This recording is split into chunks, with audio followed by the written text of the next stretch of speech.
Je vais laisser la parole à Mathilde Bertrand, qui est maîtresse de conférences en civilisation britannique à l'université Bordeaux-Montaigne et qui est membre du laboratoire CLIMAS. Elle est l'auteure d'une thèse sur la photographie indépendante politiquement radicale en Angleterre entre la fin des années 50 et la fin des années 80. Donc, ses recherches portent sur l'histoire des collectifs de photographes des années 70 et 80 en Grande-Bretagne, sur le mouvement Community Arts, ainsi que sur les politiques culturelles du Royaume-Uni. Et donc, elle va nous parler de la photographie comme outil et vecteur d'une histoire populaire et alternative dans les travaux du Photography Workshop. Bonjour à tous et toutes. Merci pour l'organisation de ce colloque en dépit des circonstances que nous connaissons. Je vous remercie vraiment les organisatrices et organisateurs de ce colloque et merci aussi à tous ceux qui sont derrière leur écran. Donc, le sujet que je propose de présenter aujourd'hui porte sur le travail d'un collectif de photographes britanniques, le Photography Workshop, actif à Londres entre 1975 et 1992. L'ensemble des projets menés par ce groupe, créé par Joe Spence et Terry Dannett, est guidé par la recherche des modalités d'une pratique de la photographie qui soit accessible, émancipatrice, porteuse de récits minoritaires, une photographie en somme qui participe de la prise en charge d'une histoire populaire et collective à rebours des discours et pratiques dominants. Le parcours professionnel de Joe Spence comme de Dennett rend compte d'une évolution de leur pratique dans le sens d'un questionnement croissant des enjeux éthiques et politiques des images qu'ils produisent. Joe Spence a commencé sa carrière comme photographe de studio, prenant des portraits, des photos d'identité, des photographies de mariage, avant de délaisser cette pratique qu'elle vient à considérer comme reproductrice de schémas normatifs, de représentations stéréotypées. Terry Dennett travaille quant à lui comme photographe aux archives photographiques du Zoo de Londres et s'emploie dans son temps libre à former des enfants, à transmettre aux enfants sa passion pour la photographie. Tous deux se rencontrent justement dans une association de protection des droits des enfants, où ils mènent en fait des ateliers d'initiation à la photographie. Ils nouent des liens étroits avec une communauté de gens du voyage, développant avec eux des méthodes alternatives d'alphabétisation qui passent par la photographie. Ils produisent de nombreuses images dans un registre documentaire, une pratique qui vient à poser question à Joe Spence. Elle en vient à critiquer cette pratique dans laquelle elle voit un rapport exotisant à l'autre, une forme de reproduction, d'une victimisation du sujet de ces photographies. Ici, les deux couvertures de ces petits ouvrages derrière moi sont des reproductions d'une partie de ce corpus d'images publié par Café Royal Books en 2017. Joe Spence en vient à explorer les modalités d'une production participative de la photographie, initiant des femmes issues de cette communauté de gens du voyage à des démarches d'auto-représentation. À partir de 1974, Spence et Dennett s'emploient à créer, à monter leur projet du Photography Workshop, qu'ils conçoivent comme une structure de production indépendante porteuse de projets collaboratifs. Cette structure sera au service d'initiatives collectives, locales, d'éducation populaire. Alors, mon petit montage n'a pas bien marché, c'est censé apparaître au fur et à mesure, mais on voit ici, bon, alors du coup j'ai extrait des passages de ce document fondateur dans lequel Joe Spence et Terry Dennett, que l'on voit ici photographiés devant un stand improvisé qui annonce leurs actions. Ils se décrivent comme une structure, ils se décrivent comme une sorte d'unité de production socialiste qui aura une action de publication d'ouvrages, qui aura une action d'éducation, de recherche. L'accent est porté aussi sur la recherche en histoire de la photographie en lien avec une histoire populaire. Je voudrais montrer dans cette présentation que le Photography Workshop, dans les positionnements adoptés au cours de son existence, à travers les nombreuses collaborations qu'il initie, formule une conception radicalement démocratique de la photographie comme matériau et outil d'une histoire pour tous, où les discours experts et les distinctions amateurs-professionnels sont remises en question. Donc, je voudrais mettre en avant la centralité d'une réflexion associant photographie et écriture d'une histoire populaire. Donc, je vais dans un premier temps plutôt aborder, je voulais juste montrer cette image qui rend compte un peu des activités diverses que mènent Joe Spence et Terry Dennett en lien avec des enfants, par exemple. Donc, dans un premier temps, je voudrais exposer les positionnements affichés par le Photography Workshop dans les textes publiés qui sont à rapprocher très étroitement des textes de l'école d'histoire History Workshop qui apparaît au même moment. Et ensuite, j'aborderai spécifiquement un travail mené en particulier par Terry Dennett autour de l'histoire de la Workers' Film and Photo League en Grande-Bretagne dans les années 30. Avant d'aborder un dernier projet. J'ai amené ici le livre avec moi, Working Lives, un projet produit en partenariat, donc je reviendrai là-dessus tout à l'heure. Alors j'ai fait toutes mes petites animations sont perdues, c'est pas grave. Non, c'est vraiment pas très grave. Ah, c'est pour ça. Alors, d'accord. Ouais. Alors un petit changement d'écran, de support. Ouais. Bah oui, parce que s'il y a beaucoup. Oui, je faisais apparaître les uns après les autres des petits passages. C'est pas très grave. Donc je peux avancer un petit peu, c'est-à-dire que alors j'utilise une des pages, c'est ici. Ah, je ne sais pas faire marquer les marques. C'est ça qui me dit. Présentation à droite. Oui, mais c'est parce que Diapo. Non. Oui, pardon. Oui. Voilà, ok. Pardon. Donc, ouais, c'est bien partir de ça. Enlever. Je pense que ça va disparaître. Ouais, ok, désolé. Donc, pas grave. Alors, en mai 75, donc c'est un peu la fondation de ce collectif, qui se considère comme un collectif, et il prend source, dans les termes de ses fondateurs, Spence et Dennett, dans leur insatisfaction, je cite, avec les tendances actuelles de la photographie britannique et dans leur désir de contribuer en tant que photographe au changement social. Ils partagent les mêmes interrogations et frustrations, informés par leurs convictions politiques, socialistes et féministes. Des interrogations telles que comment la photographie peut-elle faire accéder à une meilleure connaissance de soi, de son histoire personnelle, mais aussi d'histoire collective? Quelles sont les motivations derrière l'acte de prendre une photographie? Comment pratiquer la photographie en dehors d'utilisation commerciale dans des rapports qui ne soient pas des rapports d'exploitation du sujet? Comment, en somme, faire de la photographie un levier d'émancipation, d'émergence de récits alternatifs. Donc, il publie une déclaration d'objectifs, a Statement of Aims, en 17 axes de développement, qui embrasse un éventail très large de problématiques autour de la photographie en tant qu'objet, pratique et discours social. J'en ai sélectionné quelques-uns qui font apparaître plus précisément le rôle que, selon eux, la photographie doit jouer dans la collecte d'histoire populaire locale, invisibilisée. Donc, il s'engage ainsi, par exemple, à encourager la documentation photographique dans les pratiques d'histoire locale contemporaine par les gens eux-mêmes, avec ou sans l'assistance de photographes professionnels. Il s'agit vraiment d'encourager l'autonomisation technique des usagers de la photographie, la mutualisation des ressources également. Un autre acte, très lié à cela, promouvoir la collecte d'histoire photographique existence au niveau local, provenant de tout type de sources, incluant les archives institutionnelles, publiques et privées, celles d'associations d'histoire locale, les archives de la presse locale, etc. Encourager la préservation des archives photographiques industrielles et commerciales, garantir leur conservation en tant que documents historiques.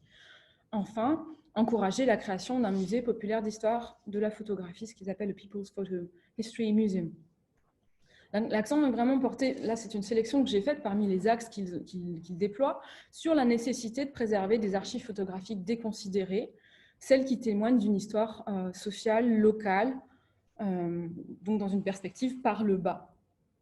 Donc c'est ce qui au cours de l'année 75, le Photography Workshop se rapproche des membres d'une toute jeune galerie de photographie, Half Moon Gallery, dirigé alors par Mike Goldwater. Situé dans l'East End de Londres, cet espace fait le pari d'organiser des expositions et des rencontres en dehors des circuits culturels établis, dans un quartier populaire où peu d'institutions culturelles sont présentes. Je veux dire une institution établie, légitime, on va dire. En novembre 1975, donc les deux groupes se rassemblent, s'associent, ce qui donne Half Moon Photography Workshop. Les activités s'articulent autour d'un programme important de galeries qui circulent dans le pays, de séminaires, mais aussi d'un laboratoire de photos mis à disposition des gens du quartier et la publication d'un journal qui sera très influent, qui s'appelle Camera Work. Le premier numéro que vous voyez ici, paru en février 1976, donc, publie à la fois un article de Joe Spence intitulé The Politics of Photography, et puis au verso, c'est un magazine qui se déploie, qui se plie et se déplie. Au dos, le Statement of Aim, c'est-à-dire qu'on peut appeler la déclaration d'intention, d'objectif, qui reprend très largement ceux du Photography Workshop de 1975. Donc, ils expliquent par exemple, et je vais oui, il y a une thématique assez profonde, il y a un angle qui se dégage très fortement, qui apparaît dans les premières lignes de ce texte, où ils écrivent « L'organisation de Half Moon Photography Workshop reflètera notre préoccupation centrale au sujet de la photographie, qui consiste à se demander non pas si la photographie est ou non un art, mais plutôt à qui sert-elle ?» Donc, il se place très clairement sur le terrain des usages sociaux de la photographie, plutôt que dans la quête d'une reconnaissance artistique, un débat qui a pourtant eu lieu très fortement à l'époque. Je poursuis dans la citation de ce texte, où les auteurs écrivent « Par l'exploration de l'application, de la portée et du contenu de la photographie, nous comptons démystifier le processus. Nous concevons cette tâche comme relevant de l'effort pour apprendre, décrire et partager des expériences pour contribuer ainsi au processus par lequel nous gagnons en capacité et en pouvoir de contrôler nos propres vies. » Ce sont mes traductions, forcément idéales. Ces quelques lignes, en fait, je trouve, sont à rapprocher étroitement dans leur posture, critique qui invite chacun, d'une part, à pratiquer la photographie, à produire des images de manière critique et active, mais aussi de savoir les déconstruire, les analyser, les utiliser pour soi.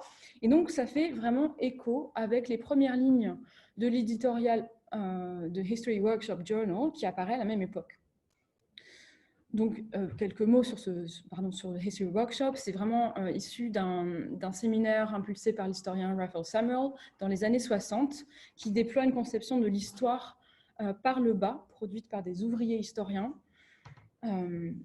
Voilà, et donc qui se déploie à travers des ateliers, mais aussi ce journal où l'on lit. Le journal travaille pleinement à faire de l'histoire une activité plus démocratique, à la mettre au centre des préoccupations.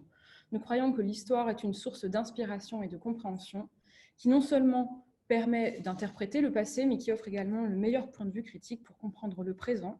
Nous croyons ainsi que l'histoire devrait relever de la propriété commune et qu'elle est capable d'informer la compréhension que les gens ont d'eux-mêmes et de la société dans laquelle ils vivent. Et je trouve qu'on peut vraiment mettre en parallèle ici et éventuellement même s'interroger si on ne pourrait pas remplacer le mot histoire ici par photographie et retomber un peu sur les mêmes positionnements décrits par l'équipe de Half Moon Photography Workshop. Il se dégage ici l'idée selon laquelle la photographie comme l'histoire engage et active des processus critiques d'émancipation des individus, des groupes sociaux. Voilà. Et Steve Edwards, un universitaire britannique, a pu documenter finalement les relations entre Joe Spence et le History Workshop. Elle était active au sein d'un groupe qui s'appelait Art et Société, un sous-groupe de History Workshop. Il écrit elle était l'une des organisatrices. Une session fut dédiée aux documentaires en Grande-Bretagne et aux États-Unis dans les années 30 et 40. Comme la présence de Spence l'atteste, il y avait de nombreux échanges entre les deux groupes. Donc, en fait, justement, là, il est question du documentaire britannique et américain dans les années 30, et c'est un sujet qui intéresse particulièrement Terry Dennett, donc son compagnon, qui s'emploie autour des années 76-77 à monter 2 expositions. Donc c'est mon deuxième point sur ces archives du mouvement social qu'il s'emploie à exhumer. Alors oui, je passe à cette diapositive. Oui, d'accord. En fait, c'est que les travaux de Terry Dennett prennent la forme de 2 expositions dont je vais parler, mais aussi d'articles qu'il publie dans cet ouvrage, Photography Politics 1, qui est un livre édité par Spence et Dennett. Et ils écrivent dans l'éditorial, il nous paraissait primordial d'entreprendre de faire sortir de l'obscurité, de réexaminer les premières traditions d'une photographie de gauche avant qu'elles ne soient récupérées et raréfiées dans la tradition documentaire bourgeoise au sein des diverses institutions culturelles. Donc, il est l'instigateur de cette exposition, The 1926 General Strike, en 1976, donc pour le cinquantenaire de cette grève, et The 30s and Today. Ces 2 expositions sont exposées à un Half Moon Photography Workshop. Il s'agit pour Dennett de tracer les continuités entre ces pratiques photographiques revendiquant un positionnement socialiste dans les années 30 de ce qui peut être fait dans les années 70. Duncan Forbes, un ouvrage de Ribalta qui revient sur cet héritage de la photographie ouvrière, dit « Spence et Dennett s'intéressaient à la redécouverte de ces histoires pour ce qu'elles pouvaient apporter dans le présent ». Donc, Dennett, c'est vraiment lui plutôt qui prend un peu l'initiative de ces expositions-là. Il effectue un travail méticuleux d'entretien, de compilation de documents. Il réalise donc ici ces panneaux d'exposition. Donc, vous voyez ici la reproduction, des panneaux légers conçus pour être envoyés facilement à divers lieux à travers le pays. Il arrive à retrouver des membres de la Workers' Film and Photo League, tels que John Maltby. Donc, cette ligue a été affiliée au Parti communiste, à l'international communiste, et par la réexhumation de ces images, de cette histoire-là, c'est aussi une manière de remettre en question les iconographies dominantes qui circulent au sujet de la classe ouvrière, dominées par exemple par les images véhiculées dans la presse illustrée de l'époque, des années 30 et 40, dans Picture Post, un magazine illustré lu par une immense circulation, mais où les photographes sont issus de la classe moyenne, sont éduqués et ne sont pas issus même de la classe ouvrière. Donc ici, dans cette mise en lumière du travail de la Workers' Film and Photo League, on a aussi une iconographie produite issue de la classe ouvrière. J'avance. Les revendications de la Ligue sont assez radicales. Elles partent aussi d'une critique des modes de production dominants, de la culture visuelle. Le publie un manifeste qui part d'un constat, la domination monopolistique des films commerciaux, de divertissement, qui véhicule une idéologie capitaliste, qui entrave la constitution aussi d'une conscience de classe. Il indique la Workers' Film and Photo League considère que le temps est venu de produire des films et des photos qui appartiennent à la classe ouvrière. Des films et des photographies qui montrent la vie, les problèmes, les efforts organisés de la classe ouvrière pour résoudre ces problèmes. Les missions que se donne cette ligue incluent la documentation des conditions de travail de la classe ouvrière, mais aussi la production de films d'actualité, la diffusion de photographies à travers des expositions dans le pays et au-delà, des rencontres, le soutien à l'acquisition de matériel. Ces activités en fait, s'inscrivent dans un mouvement plus large que l'on pourrait appeler, rattaché à un front populaire, qui inclut également le théâtre, qui inclut la publication d'ouvrages radicaux et des groupes de lecture au sein, par exemple, des Left Book Clubs. Donc, Dennett, en fait, se consacre à documenter l'histoire de cette participation britannique au mouvement d'une photographie ouvrière européenne. Il crée des liens avec des chercheurs travaillant sur les mêmes thèmes en Allemagne, en Hollande, en Belgique, aux États-Unis. On retrouve des articles dans Photography Politics 1 que je vous ai montré tout à l'heure.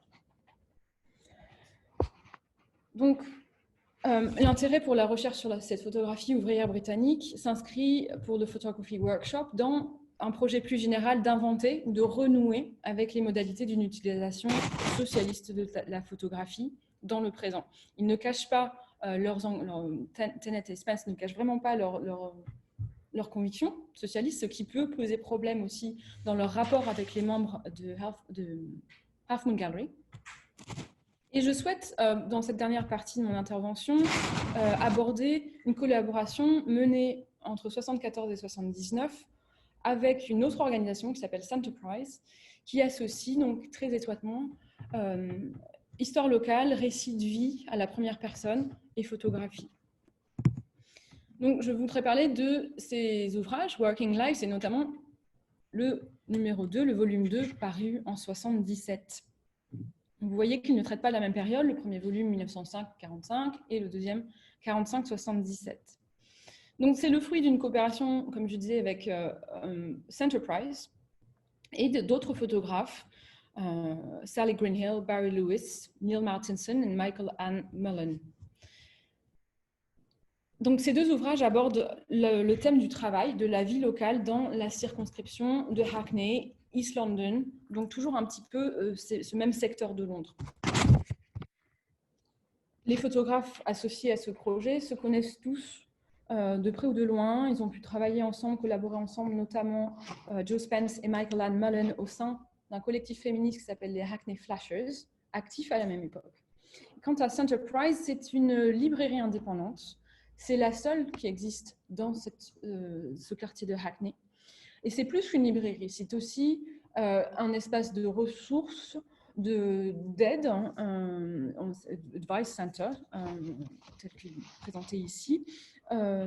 C'est un lieu où sont pratiqués des ateliers d'écriture, des groupes de lecture. Il y a un café. C'est un espace très convivial.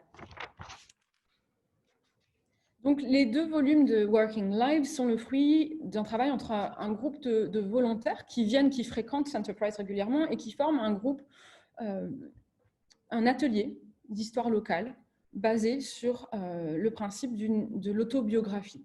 Ils appellent ça des People's Autobiography of Hackney, en se réunissant sur plusieurs années régulièrement. L'idée directrice est de rassembler des autobiographies accompagnées de portraits centrées sur la question du travail et de ses représentations. Produites à partir d'enregistrements, à partir d'entretiens, ces photographies donnent à voir chacun des auteurs des autobiographies dans leur activité professionnelle. On retrouve un coiffeur, une coiffeuse, un barbier, un employé des pompes funèbres, une visiteuse médicale, un facteur, une employée de magasin, une femme de ménage, par exemple. Les photographies sont le fruit d'échanges entre le photographe et l'auteur. Donc, en fait, on a ici un projet qui prend à bras-le-corps l'idée de la représentation de la classe ouvrière par elle-même. La classe ouvrière étant l'objet de multiples discours politiques, sociaux, économiques, législatifs, mais aussi artistiques. Mais d'une manière qui souvent invisibilise cette classe ouvrière en tant que sujet. L'ensemble du projet vise à rendre accessibles les outils de production d'une représentation par eux-mêmes, selon leurs propres termes. Je cite un passage de l'introduction qui indique « Nous cherchons à construire une image de la vie à Hackney dans les 100 dernières années, à la rendre facilement accessible aux gens d'ici et à tous ceux qui s'intéressent à l'histoire de la vie quotidienne. Nous sommes convaincus que ce genre d'histoire est important, aussi bien en tant qu'archive qu'en tant qu'élément essentiel d'une compréhension de nos vies. » Je pense qu'on retrouve ici aussi des accents des textes de Photography Workshop, son document initial. Donc, les textes, comme les images, cherchent à donner une visibilité à ces personnes, à ces travailleurs et travailleuses, à travers donc, ces images, mais aussi à travers les textes qui évoquent leurs expériences, leur parcours, les difficultés rencontrées, le rôle social qu'ils et elles jouent dans cette municipalité de Londres particulièrement touchée par la pauvreté. Beaucoup de témoignages offrent une lecture politique de la situation, telle que celle de la visiteuse médicale, Joy Hendry, qui dit « Les gens ne se rendent pas compte que les décisions ont été prises pour eux. À Hackney, la capacité de décision leur a été confisquée. » mais Hackney apparaît à travers les témoignages et ses photographies comme un territoire où les solidarités sont fortes et les initiatives des gens ordinaires pour faire vivre le lien social sont nombreuses. Donc les photographies présentes dans l'ouvrage, que je peux faire circuler aux gens présents, avec un peu de gel hydroalcoolique, sont préalablement appliquées. Donnent à voir des personnes actives, engagées dans leur quartier, parfois lasses, fatiguées, inquiètes, mais aussi conscientes de la valeur de leur travail pour le lien social. Alors, Working Lives prend aussi la forme d'une exposition. Ici, vous pouvez voir sur la gauche deux expositions qui sont en fait qui ont lieu au Cockpit Gallery. Donc, Who's Still Holding the Baby, c'est une exposition qui est le fruit du travail de Hackney Flashers, dont Jo Spence est membre fondatrice, et Working Lives, auquel elle participe aussi. Mais on a deux expositions différentes ici. Une photographie prise par Michael Ann Mullen ici de cette femme, Annie Spike, qui est mère au foyer, femme de ménage également. Donc, une double journée de travail. Donc, cette exposition circule. Cette image poursuit son chemin car Annie Spike publie un livre de poèmes issu, encore une fois, de ce travail initié avec Centerprise. Pour Jo Spence, il me semble que dans le travail qu'elle effectue à ce moment-là autour de la représentation du travail, notamment du travail des femmes, nourrit ses propres réflexions, les réflexions qu'elle peut avoir avec les Hackney Flashers aussi. Et ça témoigne de ses questionnements sur sa propre histoire familiale, ses origines ouvrières, sa réappropriation des images composant son propre album de famille. Dans les années qui viennent, en fait, elle se tourne de plus en plus vers un travail sur elle-même. Elle retourne l'appareil photo sur elle-même et travaille davantage l'autoportrait comme peut-être une voie d'une politique de la représentation qui ne soit pas dans un rapport d'exploitation de son sujet. Voilà, j'en arrive à ma conclusion. J'espère que je suis dans les temps. Ok.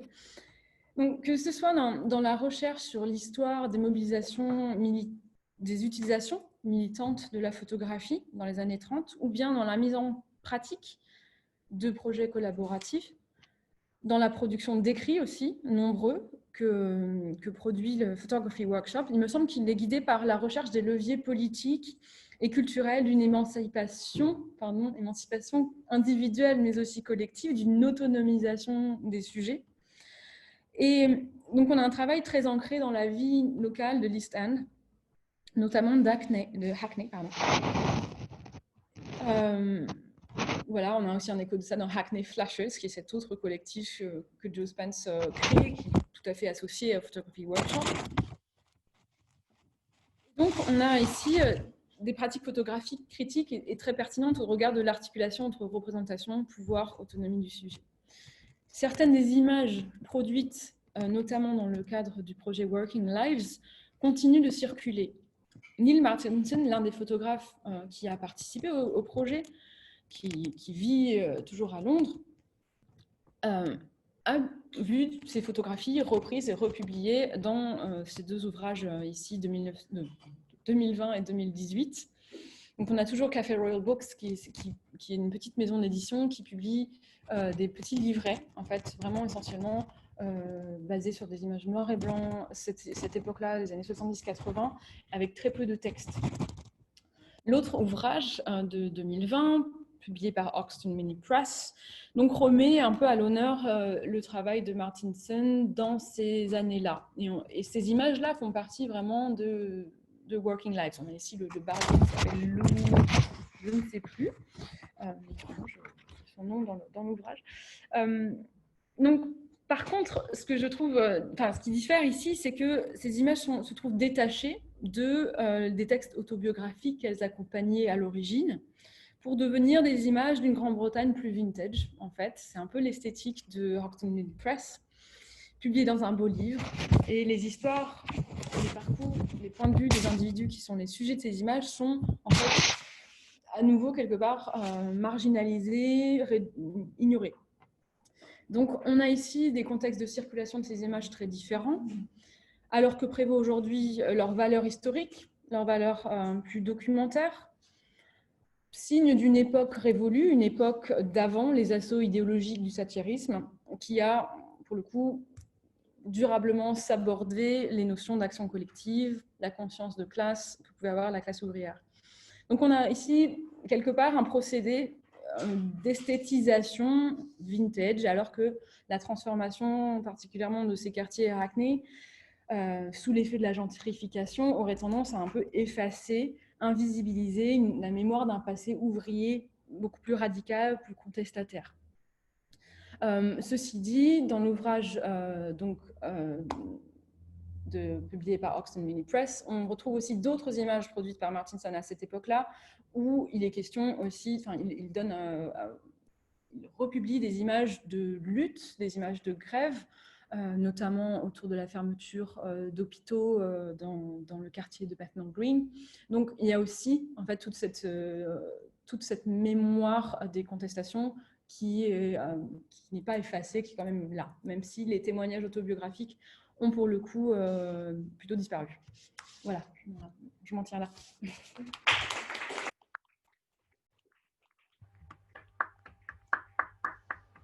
Merci beaucoup, Mathilde, pour cette présentation très intéressante et cette conclusion qui laisserait penser que le texte, finalement, a un devenir plus fragile que les images à l'issue des dernières publications que vous avez évoquées.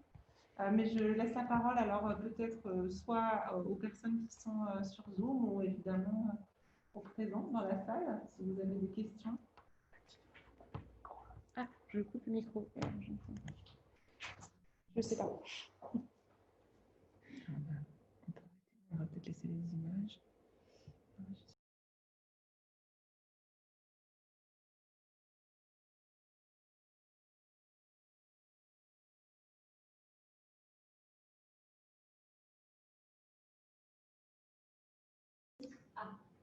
Ok. Merci beaucoup pour cette présentation passionnante. J'avais une question en fait sur l'écart finalement entre le discours que tient le workshop et les personnes qui se prennent pour le collectif et les véritables résultats en fait, de ces actions. Parce qu'à un moment donné, il y avait cette idée d'un People's Photo History Museum qui aujourd'hui n'existe pas. Qui n'a pas existé. Voilà, c'est ça en fait. Et je me suis demandé en fait, est-ce qu'on en sait un peu plus sur ce projet, les expos qui seraient organisés, les participants ou participantes dans ce musée. Et puis, comme voilà, le musée n'existe pas, où se trouvent les archives aujourd'hui? Est-ce qu'il y a une archive compréhensible en fait, ou est-ce que c'est dispersé un peu dans les revues, dans les archives locales? D'accord. Alors, il faut rallumer là et nous mettons ici. Je sais pas. Ok.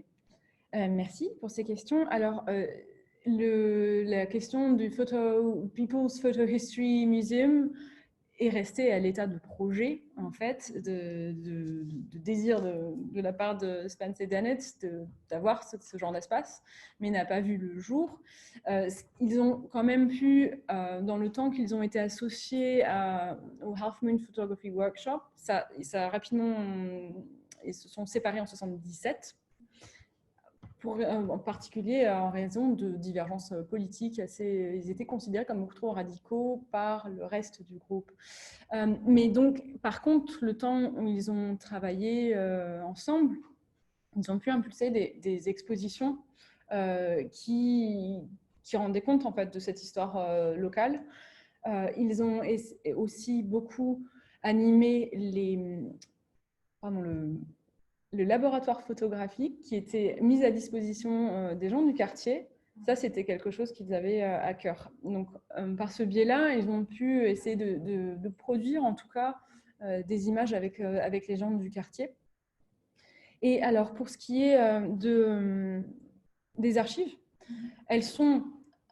On peut distinguer les archives Half Moon Photography Workshop.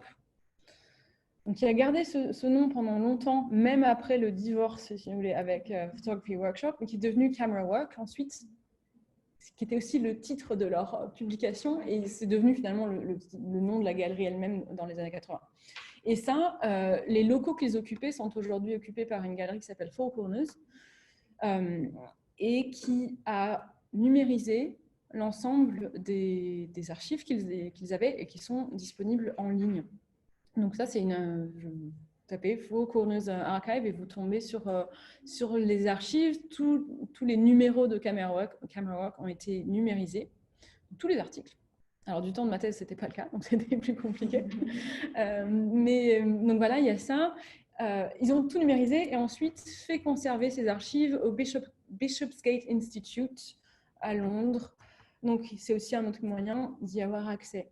Ça, c'est ce qui concerne Camera Work. Mais l'archive de Joe Spence et Terry Dennett, qui est décédé il y a quelques années seulement, Joe Spence est mort en 92, une partie est conservée à Birkbeck, l'université de Londres. Donc, elle est assez facilement accessible en contactant les bonnes personnes. Une partie se trouve à Toronto aussi. Rice, exactement. Curated by Charlene Heath, des gens comme ça. Voilà, donc c'est maintenant, et quelque part, en fait, c'est un peu plus, enfin, même si c'est celle de Joe Spence, c'est un peu éclaté entre Toronto et Londres, disons que les conditions d'archivage et de préservation sont davantage réunies que quand elles étaient chez Terry Dennett. Moi, je l'avais consulté d'abord là, en fait, au début. Merci. Et vous avez l'argument, je crois. Oui, donc tu as évoqué le fait que Joe Spence avait fini par retourner à la caméra verbale de manière de la détourner aussi du sujet, avec une forte réflexion sur le rapport d'exploitation, c'est le mot qui est employé dans le travail. Et plutôt, tu as parlé du fait que la photographie était le fruit d'échange. Et du coup, avec les sujets photographiés, et donc je me demande, parce qu'il y a donc un dispositif, un axe très central de la documentation sociale, mais si du coup, dans la mesure où là, on a des gens qui réfléchissent visiblement beaucoup sur les questions en train de changer leur pratique, s'il y avait des dispositifs spécifiques, ou si c'est l'idée que la photographie, enfin que les sujets ne sont photographiés qu'après avoir parlé, par exemple, ou est-ce qu'il y a des choses concrètes dans le dispositif qui font qu'on peut parler d'un échange qui serait pratiqué consciemment en fait par les photographes? Dans le projet Working Life? Oui. En fait, justement, pas vraiment, en fait. Je pense que ça a été peut-être pour Joe Spence l'un des derniers travaux un peu effectués dans un registre assez documentaire justement d'un photographe qui vient faire le portrait de quelqu'un d'autre et qu'elle a ensuite bifurqué. Parce que, non, dans ce projet-là, ça reste... Alors oui, j'ai parlé d'échanges, il y a des rencontres, des discussions au cours de différents ateliers d'écriture. Mais ça reste des photographes professionnels qui font le portrait d'autres personnes. Et finalement, en fait, je pense que pour Joe Spence, ça a été un point un peu limite, où elle s'est rendue compte que finalement, elle continuait à parler pour, peut-être quelque part. Parce qu'en plus, là, quand on fait dans le livre, il y a plusieurs images entre le barbier et la coiffeuse. Du coup, on voit des gens qui travaillent, mais on voit aussi des gens qui sont en train d'être apprêtés, et c'est typiquement une situation... c'est des gens qui sont pas prêts en fait à être, qui sont en train de devenir visibles, et donc alors évidemment en fait on photographie la personne qui travaille plutôt que, c'est ce sujet-là qui a peut-être qui est en contrôle de la situation, mais dans le livre c'est assez saillant en fait comme finalement voilà aller voir la vie sociale d'un quartier dans un salon de coiffure, est-ce que c'est pas quelque chose qu'on fait? Pourquoi est-ce que Hackney serait photographe de cet angle-là, et est-ce qu'on pourrait faire ces photos dans un salon de coiffure, dans un quartier riche de Londres? C'est un dispositif vraiment de préparation de soi qui normalement est avant la photographie. Donc c'était frappant dans ces working life versus la vie sociale autour du travail qui du coup est moins préservée du regard du photographe. Oui, c'est très, très juste. Ça reste la voix du photographe placé parfois derrière. En fait, c'est vraiment une iconographie des gestes du travail, je trouve. Et l'idée de donner l'appareil photo à ces gens-là, je ne sais même pas si elle a été évoquée à ce stade, en fait. C'est très contradictoire avec l'idée de la dimension participative, d'autoreprésentation, qui est quand même portée assez haut.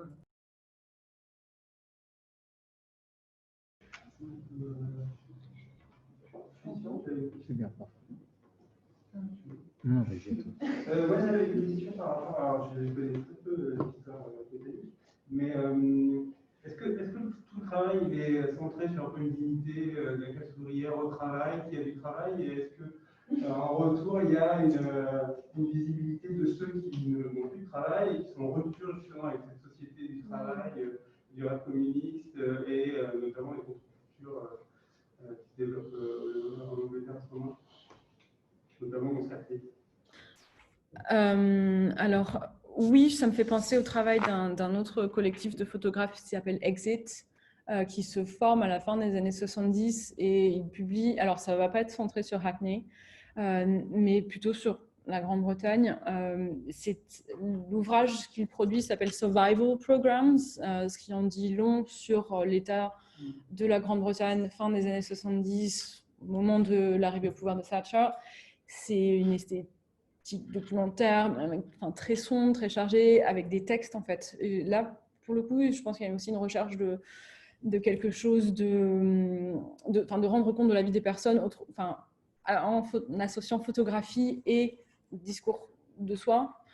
Donc, Survival Programs, oui, rend compte de situations de personnes en chômage, des conflits, des tensions raciales très fortes à l'époque aussi. Donc ça, je pense que effectivement, ce serait l'ouvrage vers lequel vous vous orientez, Survival Programs, groupe Exit, qui est formé de 4 photographes, dont l'un fait partie de Half Moon Photography Workshop, qui s'appelle Paul Trevor.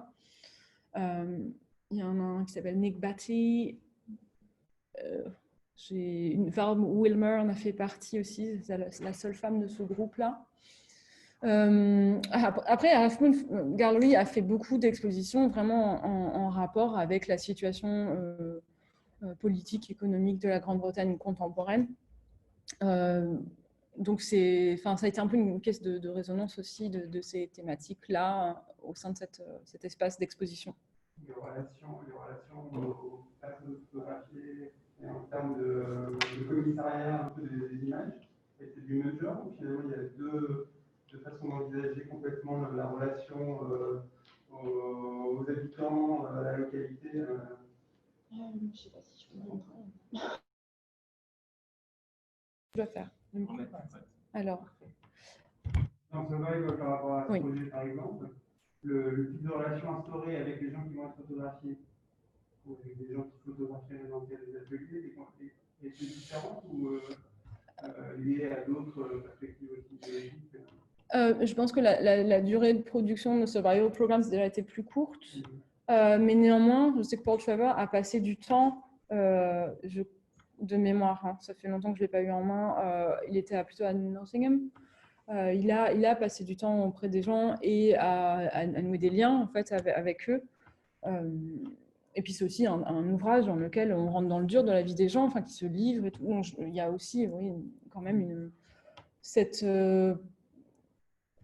recherche en tout cas d'un échange, d'une représentation dont les personnes photographiées soient satisfaites en fait.